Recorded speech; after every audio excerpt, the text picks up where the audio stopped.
বলছে যে একজন পাগল তো নির্বাচনের আগে এই কাজ করবে না। সবচেয়ে মজার ব্যাপার হলো উনি এখন বলছে একটা আইডি কোনদিন হ্যাক হয়। আপনি রিক্সাওয়ালা জিজ্ঞাসা করেন যে আইডি হ্যাক হয় কিনা, আসলে এগুলো বলতে পারেন তিনি। আমি শুরুতে এখানে বলছি কিনা, আজকে মেলা মিটিং করছি তো, বাংলাদেশের দুইজন লোকের নামে আলোচনা চলছে প্রধানমন্ত্রী কে হবে। একজন হলো বাংলাদেশ জামাত ইসলামীর আমির ডাক্তার শফিকুর রহমান, আর একজন হলো বিএনপির চেয়ারম্যান তারেক রহমান সাহেব। একজন হলো আইএ পাস। কি পাস?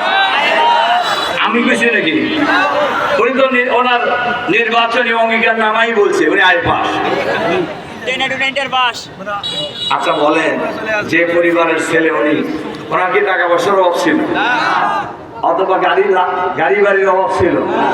বলে যে যাওয়া আসার সমস্যা ছিল, উনি আইএ পাস কেন? হ্যাঁ, মাথার ব্রেন নাই আর বলা লাগে।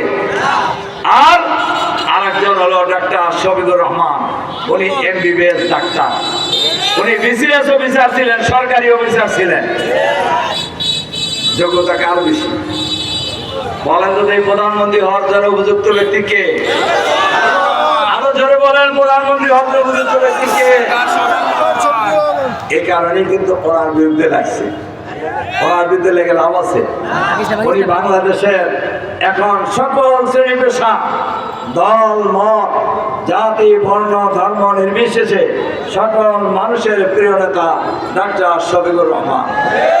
আধুনিক বাংলাদেশ গড়ার কারিগর, মানবিক বাংলাদেশের স্বপ্নদ্রষ্টা, আগামী দিনের বাংলাদেশের প্রধানমন্ত্রী ইনশাআল্লাহ।